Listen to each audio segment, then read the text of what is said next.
आसमान में सूरज ढल रहा था और नारंगी रोशनी अब धीरे धीरे मटमैले अंधेरे में बदल रही थी।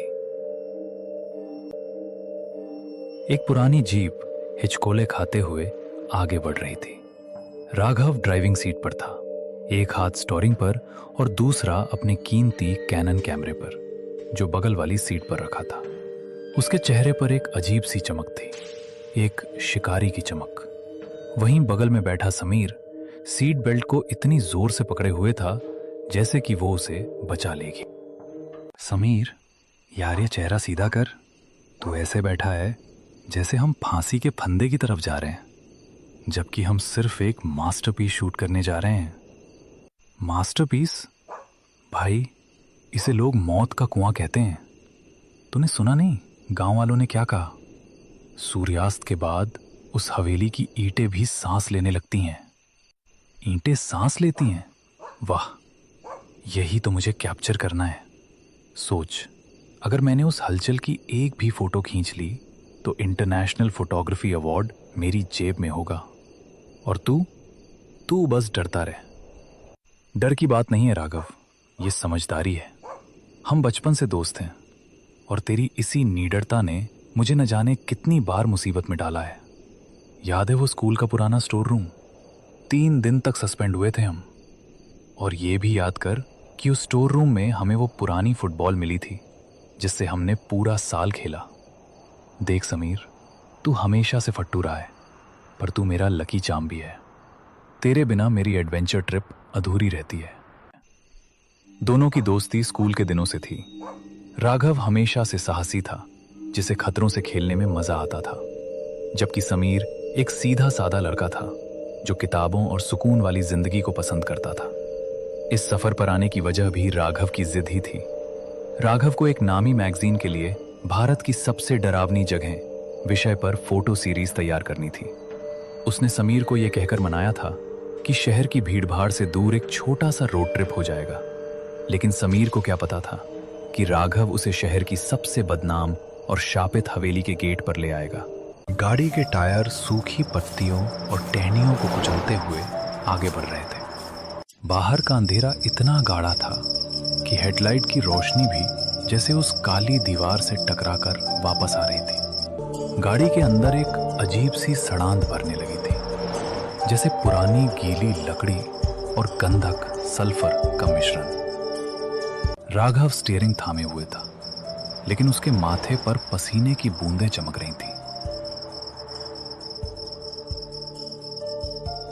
गाड़ी का बोनट खुला हुआ था और उससे निकलता सफेद धुआं हवा में भूतिया आकृतियां बना रहा था।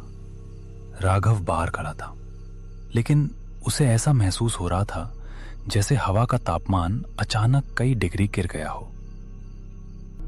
जंगल की गंध बदल चुकी थी। अब वहां सूखी पत्तियों के साथ साथ किसी पुराने सड़े हुए मांस की गंध आने लगी थी। समीर, बाहर आ यार, अकेले बोनट नहीं संभल रहा। टॉर्च पकड़, मुझे वायर चेक करने हैं। भाई, मैं अंदर से टॉर्च दिखा रहा हूं ना। बाहर बहुत अजीब लग रहा है।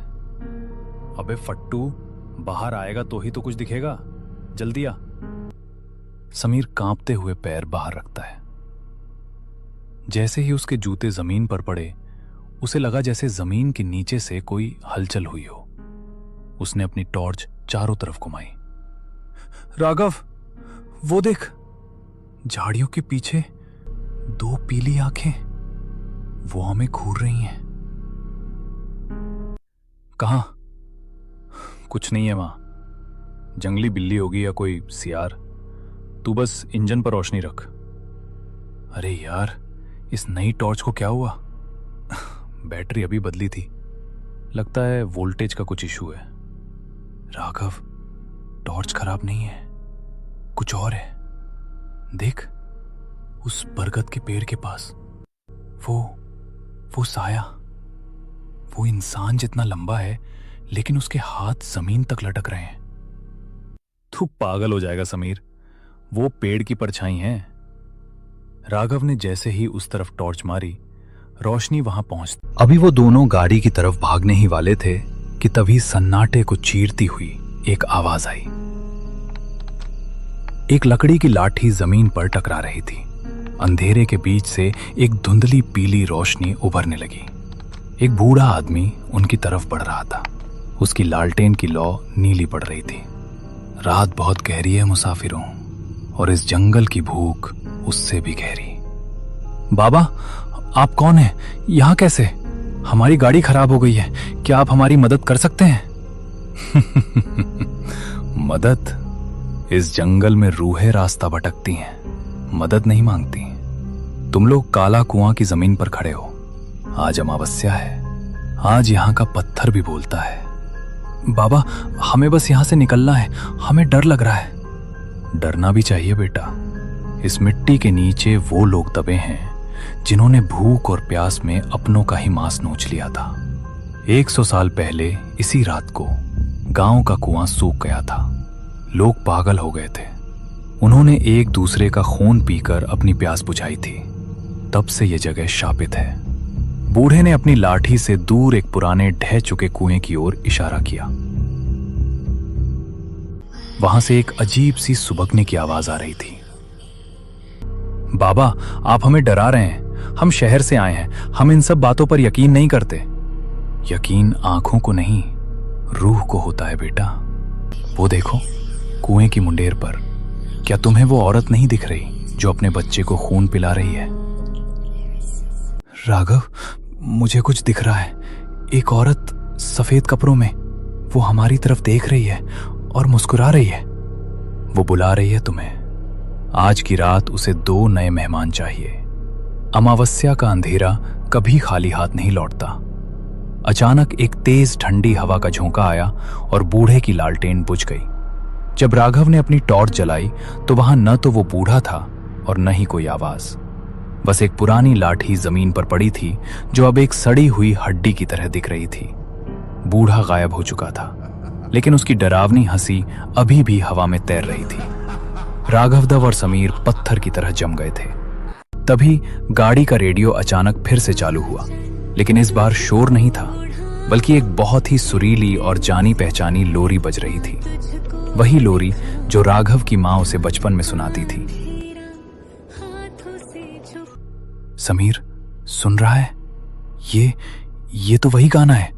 मेरी मां, वो यहां है। क्या बकवास कर रहा है राघव? तेरी मां यहां कैसे हो सकती है? होश में आ, ये जंगल हमें पागल कर रहा है। देख समीर, सामने देख, वो मेरा घर है। वो खिड़की, मेरी मां वहां खड़ी मुझे बुला रही है। वो कह रही है कि खाना ठंडा हो रहा है। समीर ने टॉर्च उठाई और सामने देखा। वहां कोई घर नहीं था, सिर्फ कंटीली झाड़ियां और एक गहरी खाई थी जिसके नीचे वही काला कुआं था। लेकिन राघव को कुछ और ही दिख रहा था। उसकी आंखों की पुतलियां पूरी तरह सफेद हो चुकी थीं। राघव, रुक, वहां खाई है। तू कहां जा रहा है? मेरी बात सुन। समीर, तू भी आना। देख, अंदर कितनी रोशनी है। बूढ़ा सही कह रहा था, अमावस्या का अंधेरा बहुत सुकून देता है। राघव धीरे धीरे खाई की मुंडेर की तरफ बढ़ने लगा। समीर ने उसे रोकने के लिए उसका हाथ पकड़ा, लेकिन जैसे ही उसने छुआ, समीर के मुंह से चीख निकल गई। राघव का शरीर लोहे की तरह ठंडा था और उसकी खाल कागज की तरह फटने लगी थी। तू राघव नहीं है। तेरा चेहरा पिघल रहा है। राघव तो कुएं में गिर गया समीर, बहुत साल पहले। आज तो सिर्फ मैं हूं। अचानक चारों तरफ से वही खटखट की आवाज आने लगी। सैकड़ों लालटेन की रोशनी झाड़ियों से उभरने लगी। वो सब बूढ़े चौकीदार जैसे दिख रहे थे, जिनके चेहरे नहीं थे। उन्होंने समीर को घेर लिया। नहीं भगवान, मुझे बचा लो, मुझे यहां से जाना है। अमावस्या प्यासी है। समीर ने अपनी आंखें बंद कर ली।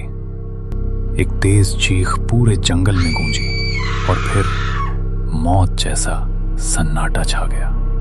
अगली सुबह सूरज की रोशनी ने उस भयानक जंगल के राज खोल दिए। पुलिस को सड़क के किनारे वही पुरानी जीप मिली। गाड़ी का बोनट खुला था, लेकिन इंजन में कोई खराबी नहीं थी। गाड़ी के पास राघव का कैमरा गिरा हुआ था। जब पुलिस इंस्पेक्टर ने कैमरे का प्ले बटन दबाया तो वीडियो में सिर्फ